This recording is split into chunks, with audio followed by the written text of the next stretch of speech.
Right. Hello, and welcome. Karibu sana for whoever is listening. Today we want to talk about something which I discovered is troubling so many people because they are not able to answer common visa interview questions whenever they find themselves at the embassy. And that is why you find that most people are denied their visas because how you present yourself, how you answer questions determines a lot whether the specific embassy is going to grant you a visa or they are going to deny you a visa. And this happens mostly with visit visas and student or study visas because depends on how you present yourself and the documents you present. So those two things determine a lot. And let me add the attitude you present. The attitude you present yourself with determines whether the person on the other side of the counter, as I usually say, will deny you or they will give you a visa. But we are praying in this case, the embassy give you a visa. So we'll be doing a short series about different kinds of visas and how to answer these common questions because my videos are all about learning.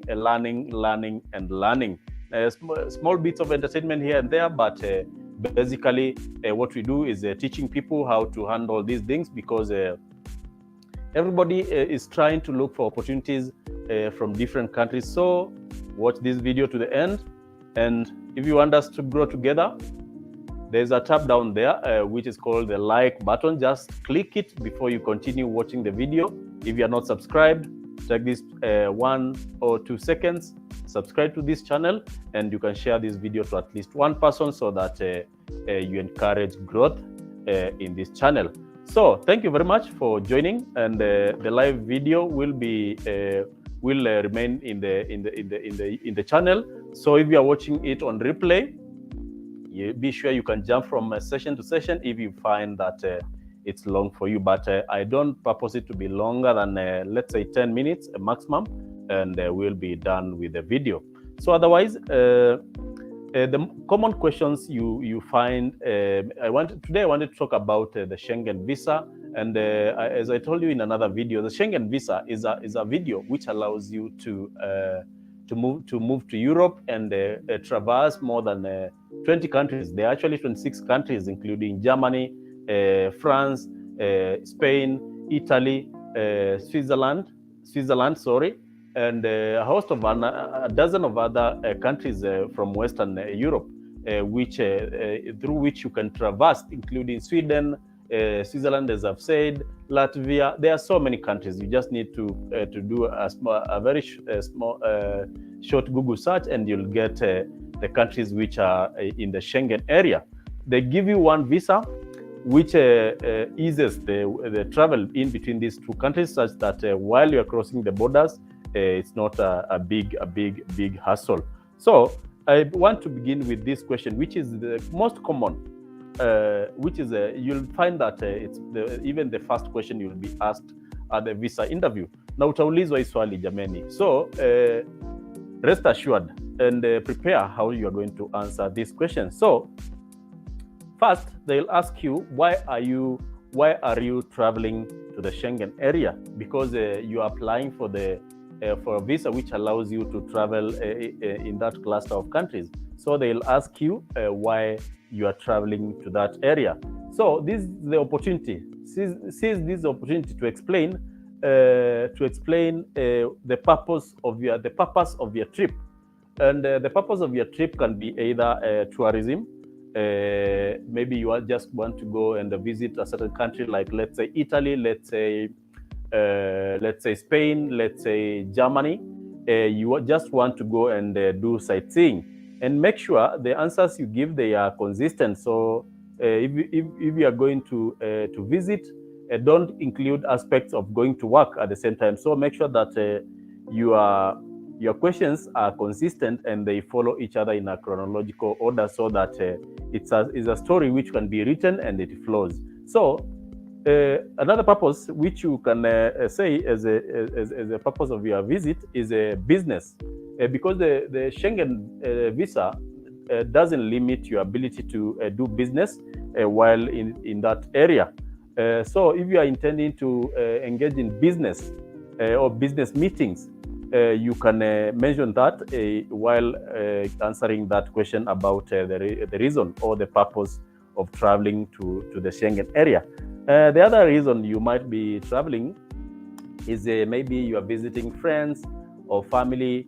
If you have a brother, maybe a sister who lives or works in the Schengen area, you can mention that while answering that question, that you are visiting a family or friend who lives in Germany or France or any other country in the Schengen area. The other question, because they follow each other, mostly they will not follow this order, but I have a feeling that even the person on the other side of the counter will try to make them flow so that you understand where they are heading to. So the other question, which is a likely question you'll be asked, is how long do you plan to stay in the Schengen area? And this can be rephrased to sound using other words, but basically the question will be the same. So how long will you be planning to stay or live in the Schengen area or in that particular country, which is the country of entry? So with this, you just need to provide specific dates, starting from your planned day of arrival and up to the day of your departure. And this is so much pegged with your itinerary, travel itinerary, which you need to write it somewhere. Starting from the day you arrive, you'll be in Italy, for example. The next day you plan to go to Germany, and the next day you want to go to Switzerland, and now a flight back home to your home country. So you need to answer that question comprehensively, so that this person on the other side of the counter, as I've said, will have no reason to deny your visa. The other question, and as I said, they might not follow each other in that order, is where will you be staying during your trip? And with this question, you'll need to demonstrate that, for example, you've booked an hotel, or you have a friend, or you have a family member who is living in the Schengen area. And with that, you will need to show that you need to demonstrate the address, the address, or the hotel, and the contact of the person who you will be staying with. So be sure to have this information with you so that you will not be caught off guard. The other question, because I've jotted it somewhere, is how will you be supporting yourself financially? Where will you be getting the money to live or visit while in your period of stay, while in the Schengen area? Where will you be getting the finances, the financial resources? And with this, you can demonstrate using maybe having savings in your savings account. Maybe you have a bank statement with which you can demonstrate, or for example, you have a recurrent income which you get without even working, or something of that sort. So this is all about showing your financial situation. How much money do you have? Are you able to support yourself? Are you able to pay for the hotel? Are you able to pay for food? Are you able to pay for the flight from one country to the other you're intending to visit? And all that information you need to tell this person on the other side of the counter, including if there is an organization which is sponsoring your stay, also include this kind of information when asked this question. The other likely question is whether you've ever traveled to the Schengen area or any other country before. And this is what I usually say. If you intend to visit any other country, apart from your country, maybe you are Kenyan, if you want to visit another country, try to visit other small countries so that you can prove that you've been visiting other countries and going back. With this question, the visa officer is trying to gauge whether you have the ability to go back to your home country after you are through with your visit, because there is a risk of many people overstaying their visit and not going back to their home country. So the visa officer is trying to get to understand whether you've been visiting or you've been working in other countries, and did you extend your stay? Did you go back to your home country after your stay? So make sure that you answer these questions as accurately, as honestly as honest can be, so that the visa officer can understand that you'll go back.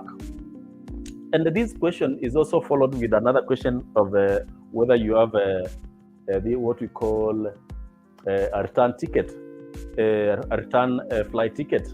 And this is, you can demonstrate this using either a booked flight ticket, and some companies give what we call dummy flight ticket. You can use that one to demonstrate that you've already booked a flight back home.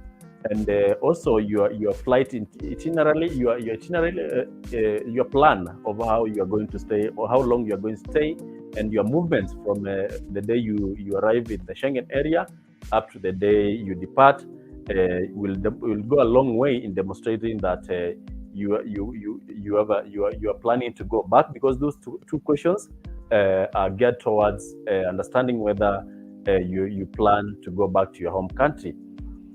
The other question, another common question is whether you have any friends or family who currently reside in that Schengen area. And these are questions which can work either for you or against you, because the visa officer might be thinking that you want to go and live with a family member and not go back. Maybe they have invited you so that you game the system and you start living illegally in that country.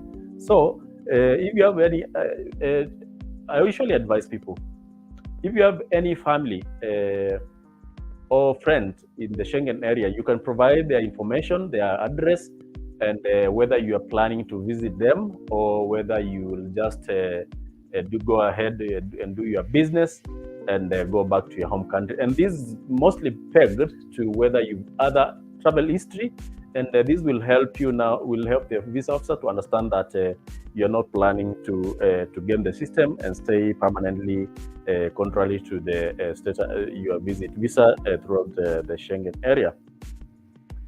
The other question, which is a tricky question, at the tail end, they'll ask you, why do you think that we need to grant you this visa?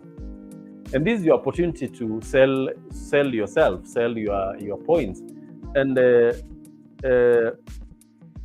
with this, you need to demonstrate a lot, including, for example, your ties back home. Maybe you have a family, you have a steady job, you have something which can make you go back to your home country after you are done with your trip to the Schengen area. And this is also pegged, is all pegged to you having what we call financial stability, that you'll not become a public charge when you arrive in the Schengen area, and you'll go back to your home country. And this is also tied to your purpose for your trip. All these things are tied together, so try as much as you can to be coherent and as consistent as possible. Sorry. The other question, I did not intend this video to be this long, so you'll pardon me. The other question you'll be asked is whether you have any criminal record. And this is why I usually say that if you're planning to visit these countries, most of these Western countries, make sure that anytime you have a valid what we call it, police clearance certificate.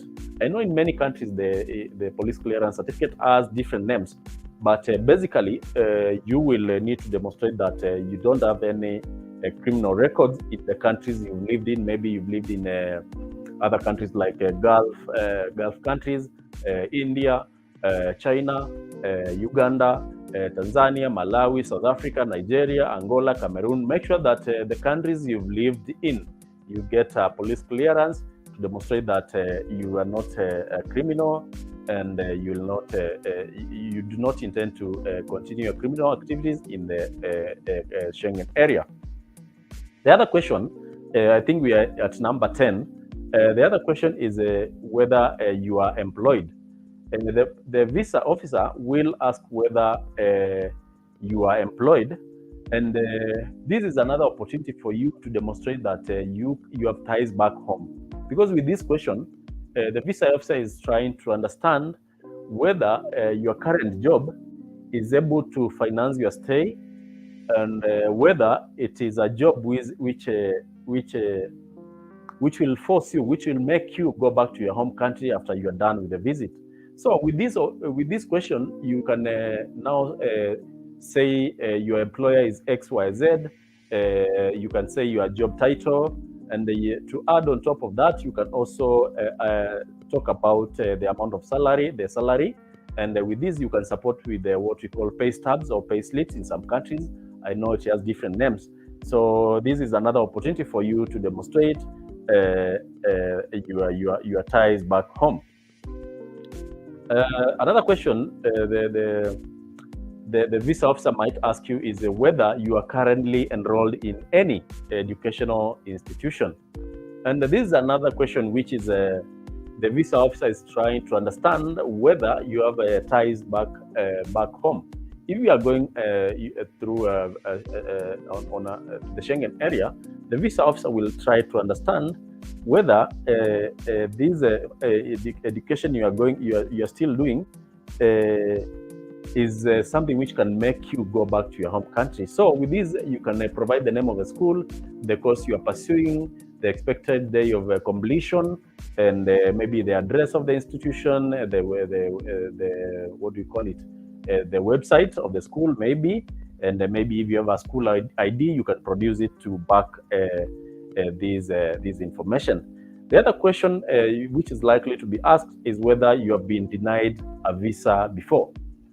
And this is a question which is another tricky one, because the reasons for previous visa denials can be used to deny you a visa the second time or the third time. And this is because you might have lied. For example, if you lied in your visa interview, you might find that the visa officer is obliged to deny your visa because you are not you are a person who is dishonest. So as much as we try to be wise, you should not lie to the embassies, because most of these embassies share information among each other. So you might find that the Canadian embassy and the US embassy and most of these European countries, they share information about potential immigrants. So if you lie, this can be a permanent record on you, and it might stay for maybe it can even make you be permanently banned from visiting the Schengen area or the country of your dream. And the other question is whether you have what we call any travel history, and this is a common question, so answer it as truthful as you can be, because it can show whether you plan to go back to your home country. The other question is whether you have any health conditions, and this is an opportunity for you to clarify that you do not have any communicable diseases. And if you suffer from any disease like maybe diabetes, which is not communicable, you can tell that to the visa officer, and with that they'll know that the condition you are having is manageable, and you are not likely to become a public charge, and you are taking your medications and you are managing the condition. So include the medications you are taking. Also, if you have what we call HIV, you can also demonstrate that you are managing it, because HIV is not such a big problem, just that it needs to be managed. So thank you guys for watching this video to the end. I'll be doing more videos about questions which are likely to be asked in different visas, different embassies, and try as much as possible to ask your questions in the comment section of this video. I'll be answering them as time goes by, because we are almost going to the what we call the results for the DV lottery, and I know so many questions will be asked by people, and we'll be ready to answer them. So thank you very much. and make sure to watch another video. I'll attach them here or here so that you help us grow together. Thank you.